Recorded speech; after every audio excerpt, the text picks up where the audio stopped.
আপনি এখানে আসছেন কেন? তোমার নিতে আসছি। আমি তো আপনার সাথে যাব না। বলতেছ যা শুনতেছেন ঠিকই শুনতেছেন। মাথা ঠিক নেই তোমার?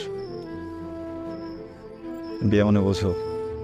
হ্যাঁ, একবার কবুলগুলো ফালাইলে পরে তুমি তো আমার থাকতে পারবা না। আমি করো না। জানি। কি হয়েছে তোমার? আমি কোনো ভুল করছি? মানে কোনো দোষ হয়েছে? আমি আমার আমার আমার বইলো, আমি আমি সব কিছু ঠিক করবো, কিন্তু এখন না, বুঝছো? এখন তো সময় নেই। চলো আমরা কিন্তু চলে যাই। তারপর পুরোটা জীবন করে আসে না সব কিছু ঠিক করার জন্যে। এখন সব করো না, বোঝার চেষ্টা করো। দেখো, মানে আমার জন্য বলতেছি না, তুমি মরে যাবা, বাঁচতে পারবা না আমার ছাড়া। কে কইছে আমি বাঁচব না? আমার বাসা মরার চিন্তা আপনার করতে হইব না। আমার আব্বা জালকে বিয়া ঠিক করছে,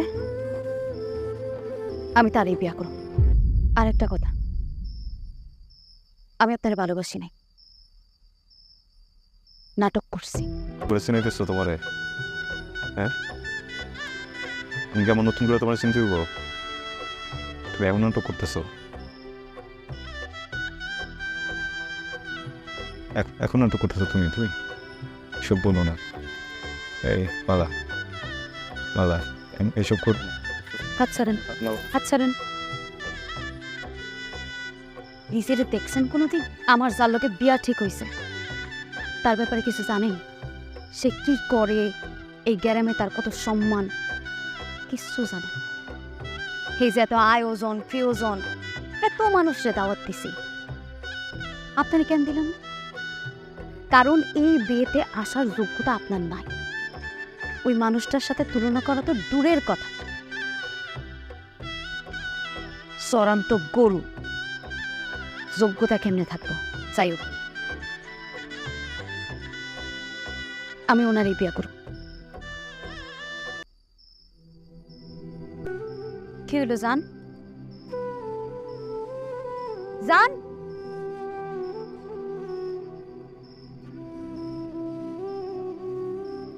জান না কে?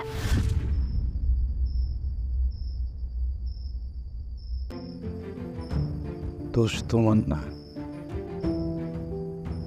আমার। যে আমি একটা ভুল মানুষের জন্য সব ভালোবাসা দিয়ে দিচ্ছি। তুমি তো আমার মতো অযোগ্য না।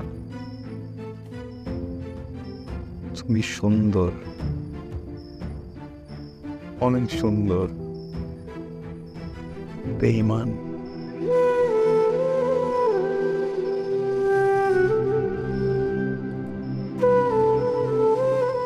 আমার অযোগ্য বলছো না?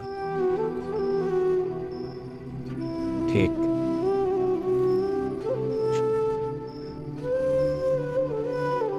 তুমি আমার মতো অযোগ্য না। তুমি সব বিষয় যোগ্য, কিন্তু আজকের পর থেকে একটা বিষয় অযোগ্য।